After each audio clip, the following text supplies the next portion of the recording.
Hello, so my name is Lily and today I am going to be reading books that were published before I was born. By today I mean over the course of probably like 2 weeks, but I am introing this video today. So I was born in 2005. Whoa, I'm 19.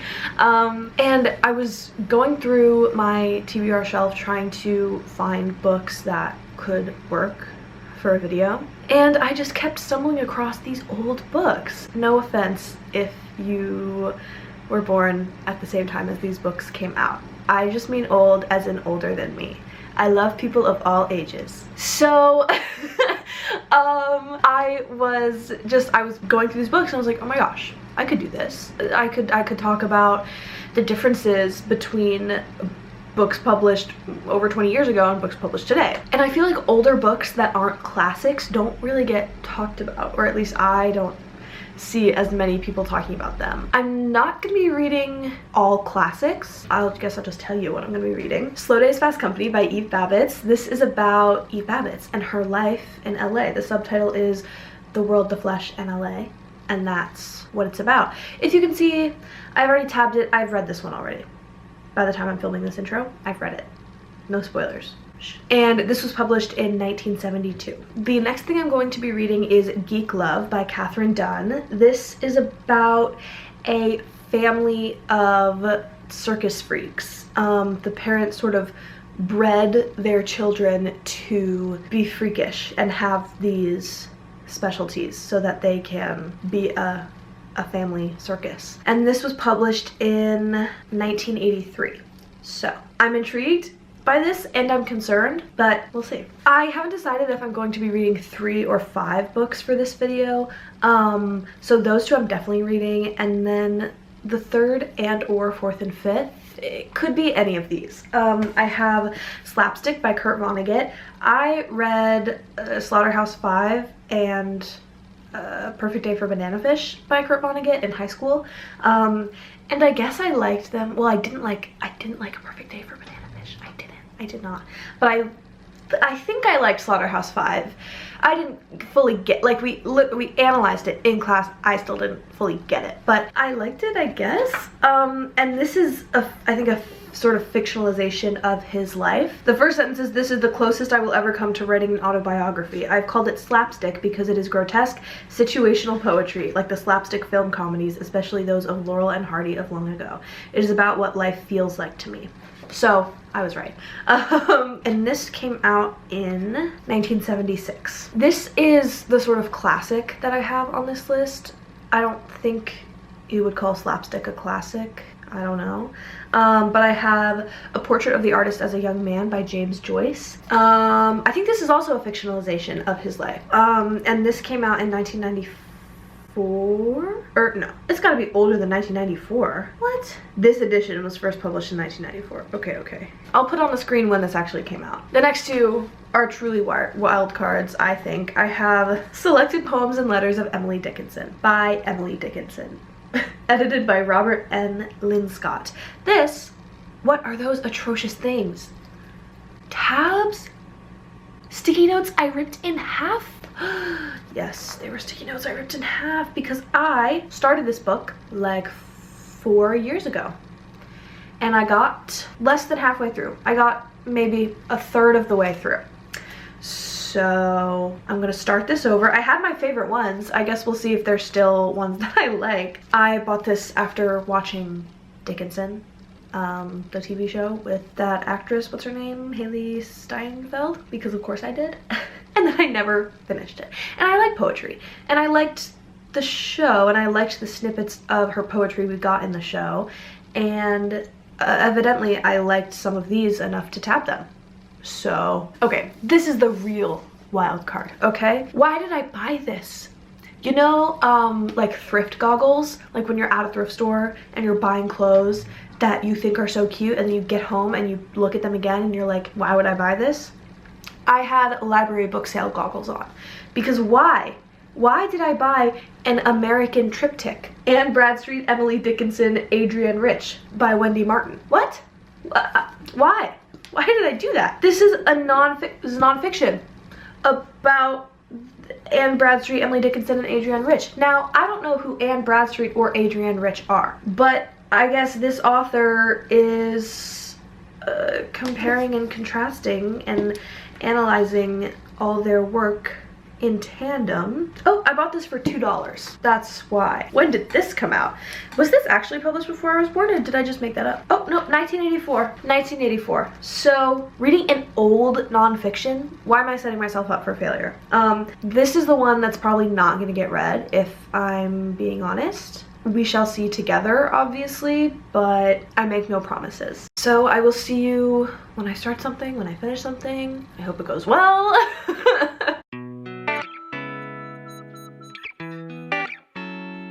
Hello, I have started Slow Days, Fast Company by Eve Babitz, and I'm liking it. I'm only 50 pages in, but the book is only like 160 pages, so I can finish this hopefully pretty quickly.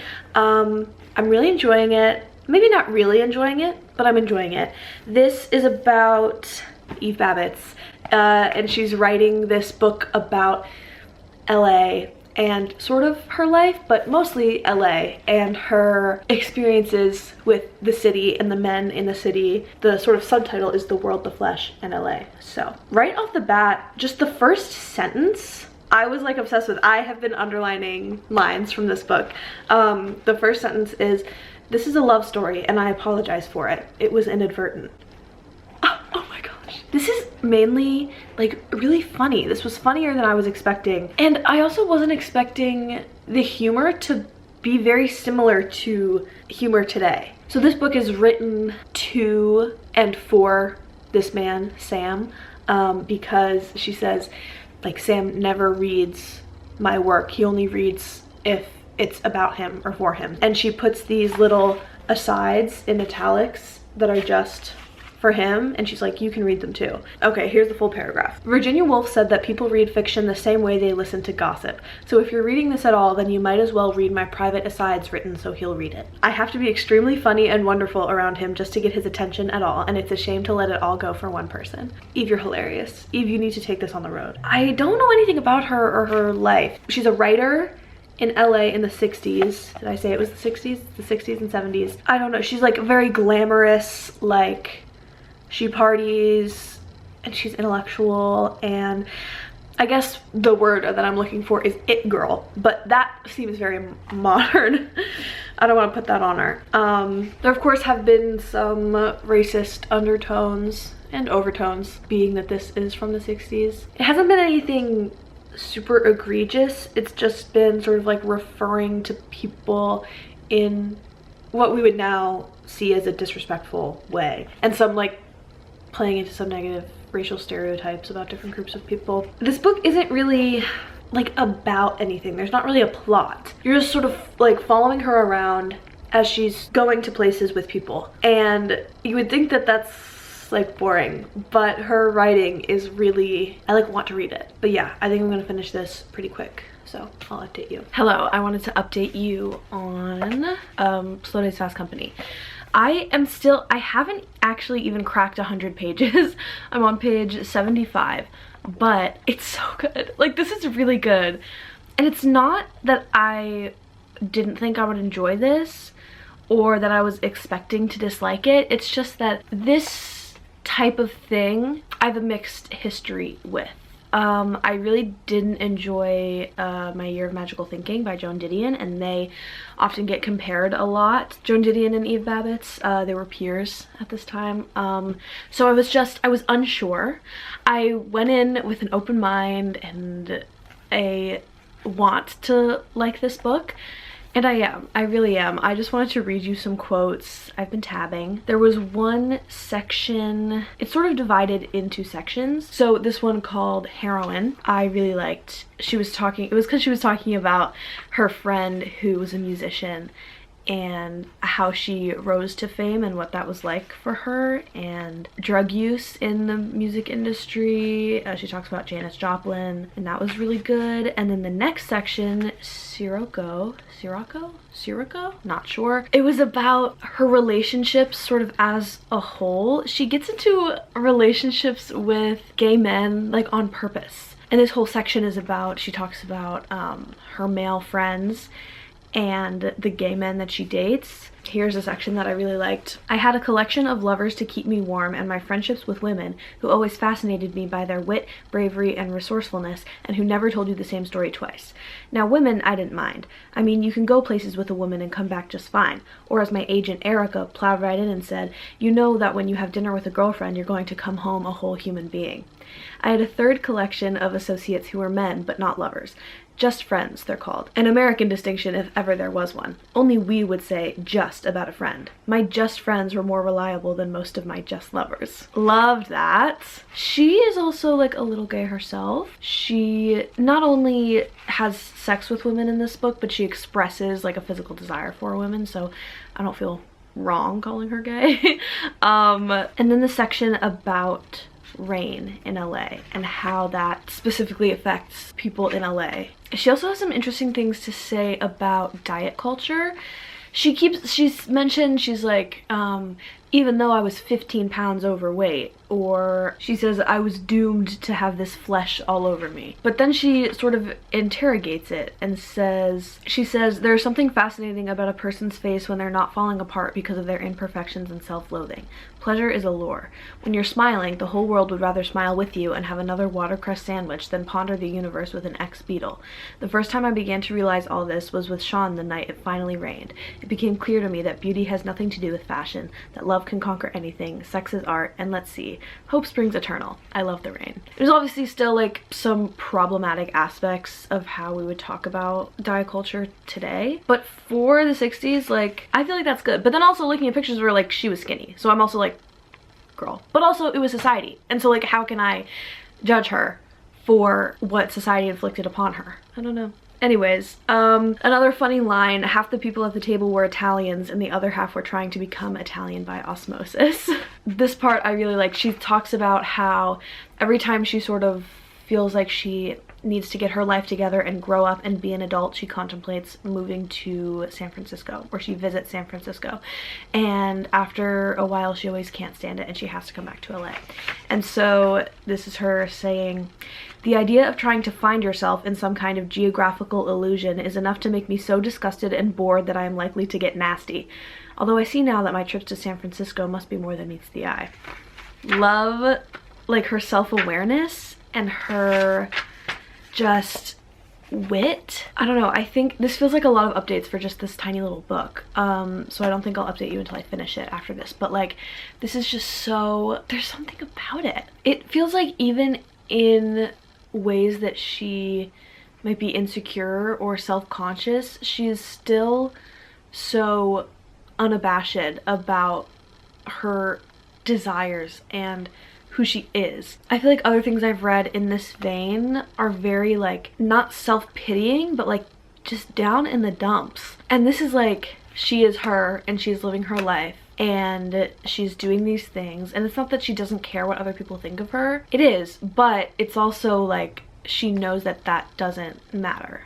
When she talks about how she starts dating this gay guy and one of her friends is like, he's so obviously gay, like how are you dating him? And she's like, oh, I don't know, I just want to. Like she just does it. So yeah, I'm really enjoying this. I hope it sticks the landing in the last 60 pages. I will update you when I finish it. I finished it.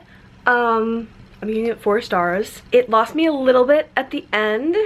The last few sections weren't as compelling as the beginning and middle ones, but this was really good. I think I mostly said all I wanted to say in the last update, but I just wanted to finish this one out. Really good, really solid. The offensive language definitely got a little worse as the book went on, but I would say besides that, I really enjoyed this. This is really good. And like, of course, like, was it gonna be not good? No, it was gonna be good. I just didn't know if I was gonna like it, and I did. So I don't know what I'm reading next. We will see together.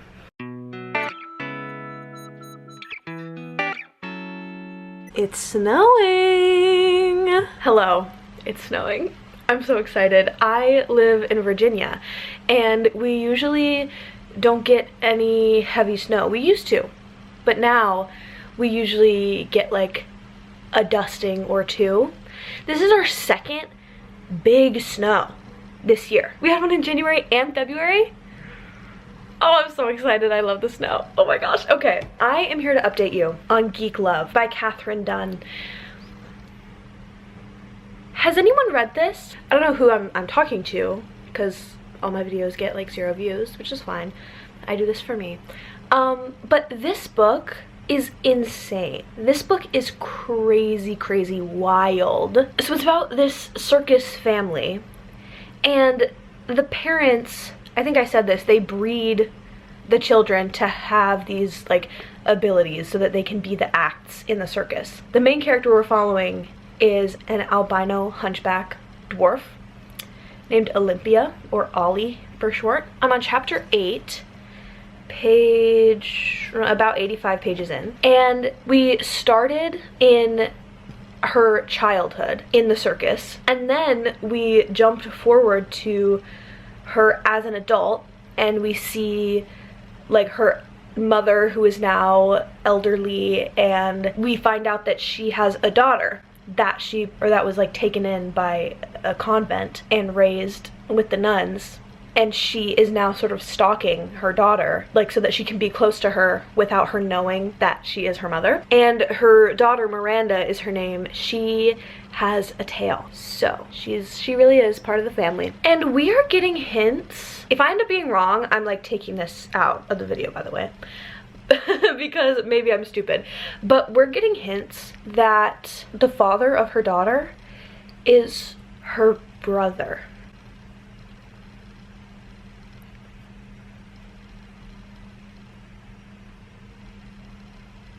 So they have there's the oldest brother, Arturo, Artie for short, and he is Aqua Boy, and he has flippers or fins instead of arms and legs, and he can hold his breath for a long time. And then her older sisters are a pair of conjoined twins. In this it calls them Siamese twins, but that's not correct. And then you have Ollie, and then right at the beginning is the birth of her younger brother, Chick, or Fortunato. Chick is his nickname, and he has telekinesis. And in these flash forward sections, it's sort of alluded to the fact that the family had some sort of big falling out and they don't talk anymore. Like something crazy happened and we don't know what it is yet. And something else crazy is that their mom has been pregnant 10 times since she was 19. Oh, and by the way, their dad was 25 when they met. So she's been pregnant 10 times, and during each of her pregnancies they experiment with different drugs basically to see how they can alter these kids.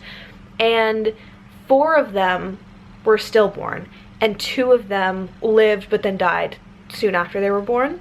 And so she has 5 surviving children, but one of them is the pair of conjoined twins, so that was only 1 pregnancy. And they keep the bodies of the other children in tanks. One of them had 2 heads, one in the front and one in the back. One of them had no bones. One of them looked like a lasagna pan full of exposed organs with a monkey head attached. One of them, I think, it doesn't exactly say, but I think it means it had a hand for a head. One of them was covered in hair, like covered in hair. And one of them was a lizard, basically. But this definitely has a lot to say about disability and people who society deems as being different or weird or stuff like that. The blurbs on this book are really accurate. This one says, like most great novels, this one keeps the reader marveling at the daring of the author, from the Philadelphia Inquirer. Yeah, I am marveling at her daring. Unrelentingly bizarre, perverse but riveting, will keep you turning the pages. Yeah, it is unrelentingly bizarre and perverse but riveted, and I want to keep turning the pages. This is really weird. I don't think this is like anything I've ever read, but I am feeling like it has 5-star potential.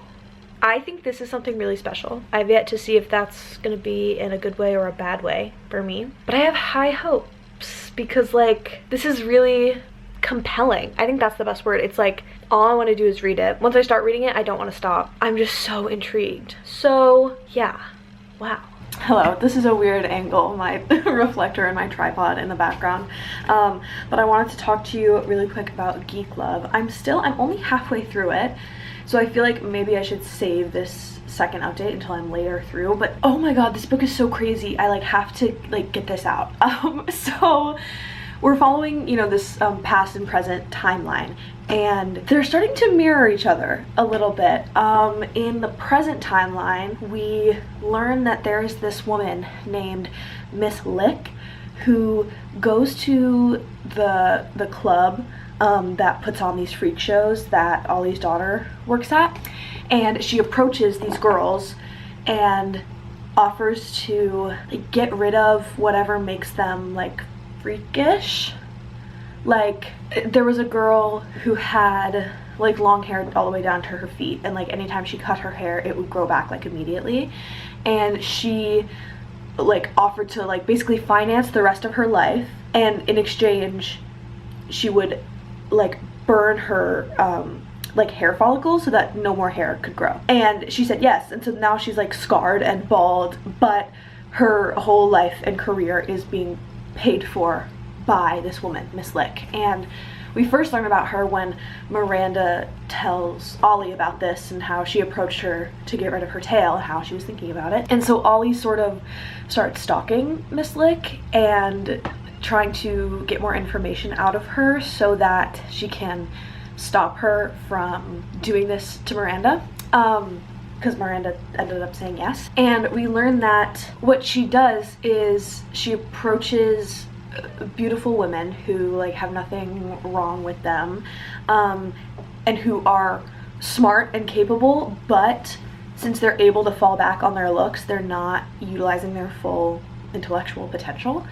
And she approaches them and is like, hey, again, like I'm going to finance the rest of your life if you like destroy your beauty. And so I think the first girl, she like poured acid on her, and so she was disfigured, but now she like, I don't remember what it was, like she worked for the UN and spoke like 10 languages or something like that. And so she's telling Ollie all these examples about like, oh, here was this girl, she was so beautiful, here's what I did to her. And she was showing Ollie these like video, like tape recordings of how they looked before the procedure and then how they looked after. Videos taken without them knowing, by the way. And Ollie's like, oh, like she starts to get it. And it's like all consensual, I guess. And you're like, oh, okay, you want these women who are capable but not living up to their potential to like live up to their potential and use their smarts by making them ugly. I don't know. It's interesting. It's an interesting, I think it's a sort of a compelling reason or a compelling choice. Like that's how she decides to deal with that. And then in the past timeline, in Ollie's childhood, things are getting crazy. Her older brother Artie, Aqua Boy, he is annoying to me. He is sort of becoming the brains behind their operation. He's like has himself on this pedestal and he thinks he's like God's greatest gift to the earth. And during one of his shows, this woman like stands up. He does this whole like bit where he talks back and forth with someone and like then like gives them advice and changes their life, and everyone claps for him. And this woman stands up, this other fat woman, by the way. I sort of, side note, I kind of understand what she's doing with the inclusion of fat people in this book. She is positioning them as like being ugly and freakish in a similar way to, this is what the book is saying. I'm like repeating what the book is saying, that these people, Ollie, Artie, the twins, are ugly and freakish and abnormal. That's not me saying that, that's the book. So she is positioning fat people in that same vein, and the way that she's empowering them is like, you may be fat and ugly, but would you rather be normal? And Artie specifically is like empowering this woman, and he's like, do you really need to be loved? Is that why you're unhappy? Because you're not loved? And she's like, yeah. And he's like, well, why do I need other people's validation? He says, I think I forgot to underline it. He said, so let's get to the truth here. You don't want to stop eating. You love to eat. You don't want to be thin. You don't want to be beautiful. You don't want people to love you. All you really want is to know that you're all right. That's what can give you peace. If I had arms and legs and hair like everybody else, do you think I'd be happy? No, I would not. Because then I'd worry, did somebody love me? I'd have to look outside myself to find out what to think of myself. That one. That's like, I was like, already, okay, I see you. And so it's like, he's empowering these people, like this author is like trying to empower fat people, but she's also like, you're ugly. You don't want to be beautiful though. And like this take that Artie has is kind of like, sure, we're all ugly, but that doesn't matter. We can do and be anything, and why would we want to be beautiful? And it's like, okay, well, what is beauty? What does it mean to be beautiful? Who decides what's beautiful? So that isn't really touched on. It might be, I don't know. But what was I saying? So Artie, this woman, he's like, what do you want? And she says, I want to be like you. And he invites her to come back to tomorrow's show, and she does. And he brings her to the medical trailer. They hired this like weird shady doctor, and Chick, the little brother, has figured out how to, with his telekinesis, alter the like pain receptors in people's brains by like moving them, because he can move things. And so like he just tweaks it ever so slightly so that people don't feel pain when they should. And so in this doctor's trailer, they start to cut off her arms and legs so that she can be like Artie. They start like slowly. They do like toe by toe by toe, finger by finger by finger, then like to the wrist, then to the elbow. Like they go slow, and it takes, I think it ends up taking 1.5 years before she fully has no limbs. And as this is going on, a cult is starting to form. Sort of a fanatical religious cult, with Artie as, you know, their god. And then this woman, she is like his top disciple or something, like, I don't know religious terms, like she's like the priest of the religion basically. Like she talks to God, brings the message down to the rest of the people. And so they have this like huge line of people like following after their trailers when they go from place to place, and they like cut off their own fingers and toes so that they can be like Artie, and that is how they like show their devotion. So that's where I stopped. And I had to say that we spend way less time in the present day timeline than in the past. We're in the past for the majority of the book, and the present day is like sprinkled in, not even with any regularity. The first part was 1 chapter in the past timeline, 2 chapters in the present day timeline. The second part is 8 chapters all in the past. The third part is, which I'm on now, is 1 chapter in the present, 13 chapters in the past. And then the fourth part is 3 chapters all in the present. So I have a lot to get through before I get back to the present timeline. And honestly, that is the part that I'm the most interested in. Not the most interested in, but it's kind of getting, like, the past timeline, her childhood, is kind of getting like repetitive. The same things aren't happening, but it's the same sort of structure. Like, everyone is obsessed with Artie and caves to his every whim, and he is playing at being in charge and sort of trying to take over the carnival. And maybe, you know, some of the siblings are mean to Chick, the telekinetic brother. They're mean to Ollie. Everyone loves the twins fight. Like, it's getting repetitive in that way, even though different important things are happening in each chapter. It's like, okay, but everything surrounding this one event is the same over and over again. So I don't know, I think the present is so interesting. Like, I want to know more about Miranda. I want to know more about Ollie's life.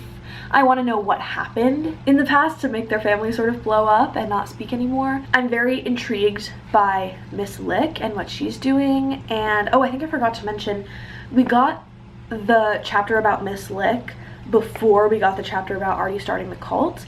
And in that chapter, Miss Lick says, she's like, do you remember the Arturans? And she's like, yeah, I remember them. And Miss Lake is like, yeah, well, you know, I was never one of them, but he did sort of inspire the idea. And at the time I read that, I was like, what are you talking, what? Because we didn't know what he was doing yet. And so then we go to the past and he starts this cult and he's cutting people's limbs off, and I'm like, oh, that's what she meant. Oh yeah, she definitely did get the idea from him. Okay, yeah, cool. So that's this book. I guess I'm gonna try to not update you to the end, but like, this book is crazy and like stuff is like never stops happening. I'm on page 187, chapter 15.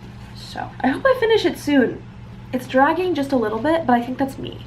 I think I'm not reading it at a super fast rate, and if I was, I wouldn't be bored. I'm not bored, but if I could just like buckle down and finish this, I think that would be for the best. Okay, I finished it. What?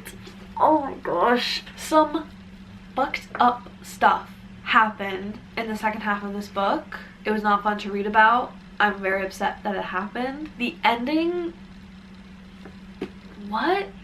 I didn't like it. It like gave me chills. I got goosebumps a little bit when I read the very end, but I didn't like the ending. I didn't think it was a good ending for the story. A lot of the things in the last clip that I was talking about, oh, I can't wait to find out this, and this, a lot of it we don't actually find out.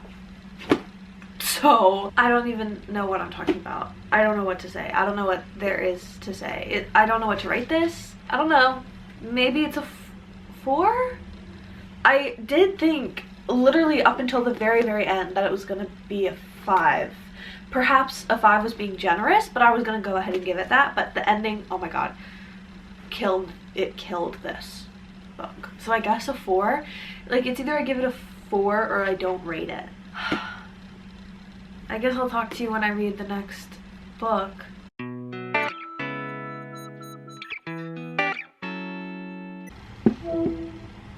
I'm filming a clip for a vlog. Oh, yay. Do you want to hear what I'm about to say? Sure. Okay. I am 100 pages into Slapstick by Vonnegut. I decided on this because I read 10 pages of A Portrait of the Artist as a Young Man, and I couldn't read it. I could not read it. It was absolutely not making any sense to me. It was also like midnight when I started it, so that definitely did not help. But this, I am flying through, so I think it was the right choice, and I think I'm enjoying it. I don't really know. It is about our main character, Wilbur, and he's living in this world that has sort of like been decimated by, I think, like multiple diseases. One is called the Green Death. He used to be the president of the United States, and now he's living in the Empire State Building with his granddaughter, and they're like the only ones who like live in New York now because everyone else like died, I guess. So we get little bits of that, and then we also get Wilbur's childhood. He had a twin sister named Eliza, and their parents were extremely wealthy, and when they were born, they were really ugly. That's how they were described. They were really ugly. They were like large. They were like really tall, and everyone around them like kind of assumed that they were developmentally disabled as well, and so they had like these caretakers 24/7, but they were actually like super like highly intelligent. They learned like 5 languages by the age of 7 or something, and they are smarter when they are physically near each other, and when they get separated they like are of more average intelligence. Even with all the information I just gave you, none of what has happened so far is really plot. He is just telling us what happened in his childhood. So nothing really in the present day has happened, but again, I'm like flying through it. I think I'm enjoying it. I don't know why I can't tell. I think in my head I'm thinking about Slaughterhouse-Five, which is the only other Vonnegut I've read, and A Perfect Day for Banana Fish, and both of those I read in high school for my English class, and it's a very different experience. We also read Slaughterhouse-Five out of a packet that my teacher printed out because she couldn't get enough copies of Slaughterhouse-Five for us to read. So I love the American public school system. So that reading experience was weird. And again, at the time, I felt like I liked it, but I wasn't sure. I definitely, even though, you know, we analyzed it in class and wrote essays on it and whatever, I still feel like I didn't fully get it. This I'm grasping more easily. It's kind of making me want to reread Slaughterhouse-Five in actual book form. That might help me, I don't know. I like his writing style. Honestly, a lot of it is really kind of similar to Geek Love, like following the discrimination that these physically different people face and getting this sort of, you know, dual timeline situation, siblings, like weird things happening, really. Obviously Geek Love isn't like a dystopia like this is. Is this dystopian, or is it just like in a random future? I don't know.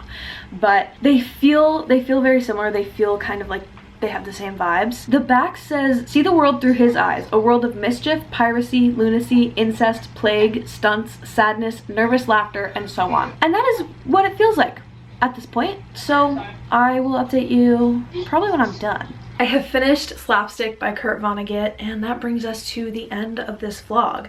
Again, nothing really happens in this book. It is him sort of telling the story of his life from his childhood growing up with his sister, and then his presidency and the like collapse of Western society.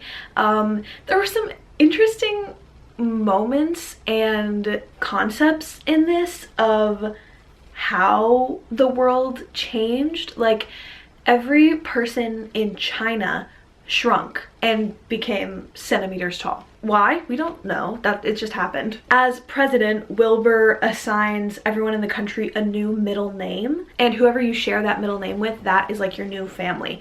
So there are like 10,000 people per new family, and it's so that everyone is connected to someone in some way. And he's very popular for that. Also, the strength of gravity just changes. Sometimes it's really weak and people can like almost float, and sometimes it's really strong and buildings collapse and people's organs fall out of them because they're so heavy.